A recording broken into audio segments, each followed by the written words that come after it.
Friends once again welcome back to my channel R2G maths classes. तो जैसा कि हम क्या पढ़ रहे थे, इंटीग्रेशन बाय सब्स्टिट्यूशन। तो इसका जो टाइप 1 था, जिसमें कि मैंने आपको बताया था कि हमें क्या करना है भाई, कोई भी फंक्शन जो कि हमारा क्या हो, एक लीनियर फॉर्म में गिवन हो, तो हम उस फंक्शन को टी लेट कर लेते हैं, देन उस फंक्शन को सॉल्व कर लेते हैं। तो अब हम बात करते हैं, यदि हमारे पास कोई फंक्शन है और उस फंक्शन का डेरिवेटिव जस्ट उसके साथ प्रोडक्ट में गिवन हो, या फिर कोई फंक्शन है और उसका डेरिवेटिव उसके न्यूमरेटर में गिवन हो, तब हम इस तरीके के क्वेश्चंस को किस तरीके से सॉल्व करते हैं। अब देखिएगा, जब यदि मान लो हमारे पास फंक्शन है, उसका डेरिवेटिव गिवन है, यहाँ ये फंक्शन है और उसका डेरिवेटिव ऊपर गिवन है, तो सबसे पहला काम होगा कि let f x equals to t. तो एफ एक्स को हम क्या करेंगे भाई, टी लेट कर लेंगे। इस तरीके से फिर हम इसे टी लेट करने के बाद फिर क्वेश्चंस को आगे मूव करेंगे। अब एग्जांपल देखते हैं और एग्जांपल के थ्रू हम समझने की कोशिश करते हैं। देखिएगा, जैसे कि हमारे पास अब ये फंक्शन गिवन है, इसमें डिनोमिनेटर में 1 plus e to the power x है और ऊपर e to the power x है। यदि हम नीचे वाले फंक्शन का डेरिवेटिव देखें, मतलब नीचे वाले फंक्शन का यदि डिफरेंशिएशन करने पर आप देखेंगे कि ई टू दी पावर एक्स ही आता है, तो इसका डेरिवेटिव ऊपर गिवन है। तो क्या करना है हमें, जो फंक्शन है जिसका डेरिवेटिव गिवन है, उस फंक्शन को हम क्या करेंगे भाई, टी लेट कर लेंगे। तो ये ई टू दी पावर एक्स हो जाएगा डी एक्स, और ये हो जाएगा डी टी। यहाँ से e to the power x d x की वैल्यू क्या आ गई भाई, डी टी आ गई, और ये डिनोमिनेटर में क्या आ गया हमारे पास, टी आ गया। अब जैसा कि आप सभी को पता है कि 1 अपॉन में टी डी टी, ये क्या होता है, लॉग टी होता है, plus constant of integration c. तो ये यहाँ पर log t plus constant of integration c. अब टी की वैल्यू क्या लेट की थी हमने, 1 plus e to the power में x plus of c. Hope so कि आपको समझ आया होगा। मूव होता है नेक्स्ट क्वेश्चन की तरफ। तो देखिएगा, जैसे कि अब हमें ये एक क्वेश्चन गिवन है, तो इसमें क्या है 1 plus e to the power 2x, लेकिन ऊपर तो अब हमें कोई डेरिवेटिव नज़र नहीं आ रहा। तो हम इसके लिए क्या कर सकते हैं, तो अभी हमें क्या करना है कि ई टू दी पावर 2x क्या हम इसमें से कॉमन ले सकते हैं, बिल्कुल ले सकते हैं। तो जैसे ही मैं ई टू दी पावर 2x यहाँ से कॉमन लूँगी, तो हमारे पास आ जाएगा यहाँ पर 1 अपॉन में e to the power 2x plus of 1। ठीक है, अब ये ई टू दी पावर 2x ऊपर जाएगा, तो भाई हमारे पास क्या आ जाएगा, e to the power minus 2x, और ये हो जाएगा e to the power minus 2x plus of 1 of d x. क्या अब हमें इसका डेरिवेटिव ऊपर रखा हुआ नज़र आ रहा है, बिल्कुल आ रहा है। अब हम क्या करेंगे, इस फंक्शन को फिर से टी लेट कर लेंगे। तो देखते हैं, e to the power minus 2x plus 1 equals to में टी, सॉरी ये प्लस 1 में इस तरीके से है। तो ये टी लेट कर लिया, तो e to the power minus 2x का e to the power minus 2x हो जाएगा, लेकिन 2x का करेंगे तो हमारे पास क्या आएगा भाई, minus 1/2 of d x equals to में डी टी। तो अभी हमारे पास e to the power minus 2x d x की वैल्यू आ जाएगी माइनस के ट्वाइस ऑफ डी टी। तो अभी इसकी जगह ये वैल्यू पुट कर देते हैं। तो जैसे ही हम यहाँ वैल्यू पुट करेंगे, तो ये आ जाएगा माइनस के twice of D T upon में टी। तो माइनस के 2 को बाहर ले लेंगे, और ये 1 अपॉन टी फिर से क्या हो जाएगा भाई, लॉग टी हो जाएगा, plus of c. Log t, t की वैल्यू क्या लेट की थी हमने, e to the power minus 2x plus 1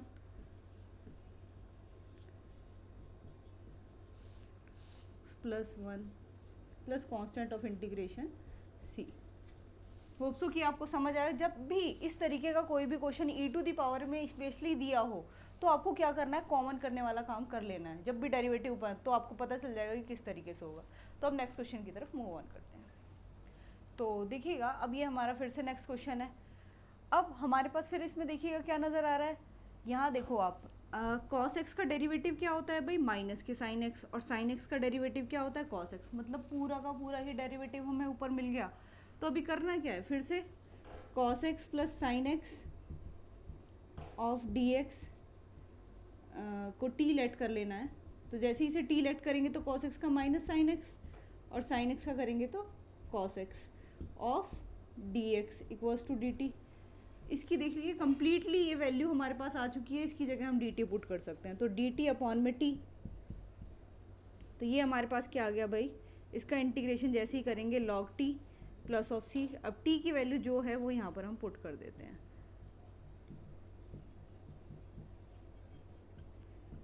of plus में सी। ये हमारा रिक्वायर्ड आंसर हो गया। होप सो कि आपको समझ आएगा। नेक्स्ट क्वेश्चन की तरफ मूव ऑन। तो देखिएगा, अब ये फिर से हमारा एक नेक्स्ट क्वेश्चन है।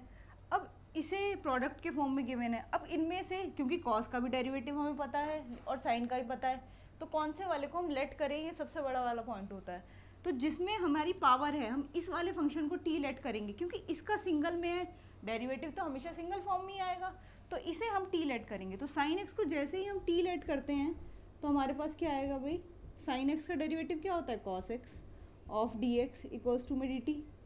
तो कॉस एक्स डी एक्स की वैल्यू हमें डी टी पता चल गई, ये टी स्क्वायर हो गया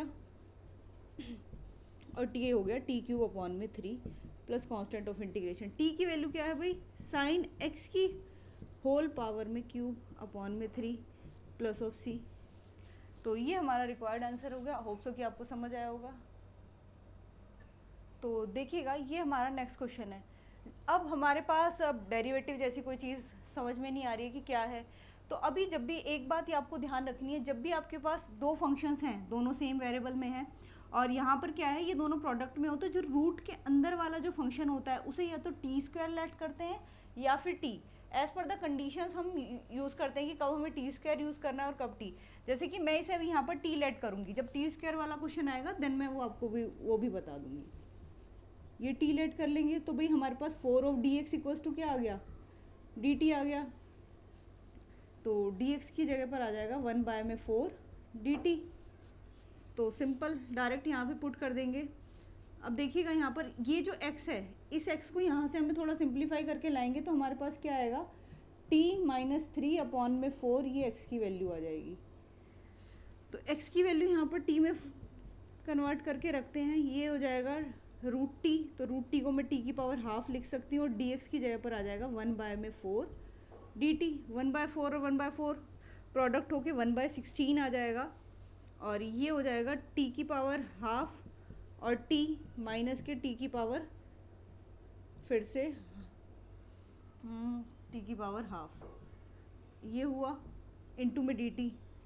बेस सेम है तो पावर ऐड हो जाएगी भाई, तो पावर आधा और एक कितना होता है, 3/2 होता है, माइनस के 3 t की पावर हाफ ऑफ dt। अब जैसे ही इसका इंटीग्रेशन करेंगे तो हमारे पास क्या आएगा भाई, 1/16, 3/2 प्लस 1 करेंगे तो t की पावर 5/2। अब 5 नीचे आएगा और 2 ऊपर चला जाएगा। हाफ में 1 प्लस करेंगे तो t की पावर 3/2 और 3 ऊपर आएगा और 2 ऊपर आएगा और 3 नीचे रह जाएगा। ये प्रोडक्ट में है भाई, 1 बाय में 16, ये हो जाएगा 2t की पावर 5/2 बाय में 5 और ये यहाँ से 3 से 3 कैंसिल हो जाएगा तो 2t की पावर 3/2 और ये। अब आप यहाँ से 2 कॉमन ले सकते हैं और 2 कॉमन लेंगे तो यहाँ पर 1/8 आ जाएगा और ये हो जाएगा t की पावर 5/2 माइनस t की पावर 3/2 और अपॉन में 5। अब यहाँ पर आप c की वैल्यू डायरेक्ट पुट कर लीजिएगा और वो आपका रिक्वायर्ड आंसर हो जाएगा। होप सो कि आपको समझ आया होगा। नेक्स्ट क्वेश्चन की तरफ मूव ऑन करते हैं। तो देखिएगा ये फिर से हमारे पास एक क्वेश्चन है। अब देखिएगा 10x का डेरिवेटिव क्या होता है, सेक स्क्वायर एक्स। डायरेक्टली हमें यहाँ से पता चल रहा है कि हमें किसको लेट करना है भाई, नीचे वाले पार्ट को। 3 + 4 10x इक्वल्स टू में t। तो ये हो जाएगा 4 sec square x dx equals to में dt। तो ये हम ले लेते हैं कुछ इस तरीके से, sec square x dx equals to में हो जाएगा 1 बाय में 4 dt। तो सेक स्क्वायर एक्स dx की जगह पर हम क्या रख सकते हैं भाई, 1 बाय में 4 dt और इसकी जगह पर हमारे पास क्या आ जाएगा, t आ जाएगा 1/t का। अब तो मेरे को आई थिंक लगता है कि आप सभी को याद हो गया होगा ये formula, log t plus constant of integration c। t की वैल्यू भाई हमारे पास क्या है, log 3 + 4 10x plus constant of integration c। Hope से आपको समझ आया होगा। नेक्स्ट क्वेश्चन की तरफ मूव ऑन करते हैं। तो देखिएगा अब ये हमारा इन्वर्स फंक्शन में है। अब साइन इन्वर्स x का डेरिवेटिव जैसे कि हम सभी को पता है कि क्या होता है, 1/(1 - के x²। तो सिंपल है, डायरेक्ट साइन इन्वर्स x को t लेट करो भाई। तो ये क्या हो जाएगा, 1/(1 - k x² of dx equals to में dt। पूरा 1 में इसकी जगह पर dt आ गया, यहाँ पर ये t हो गया और ये dt। इसका तो हमें पता है पावर n+1 तो 1+1 बाय और 1+1/2 प्लस, अब t की वैल्यू क्या थी भाई, साइन इनवर्स x का होल स्क्वायर अपॉन में t plus constant of integration c। तो आज के लिए हम इतना ही रखते हैं और होप सो ये आपको क्वेश्चन ये भी समझ आ गया होगा।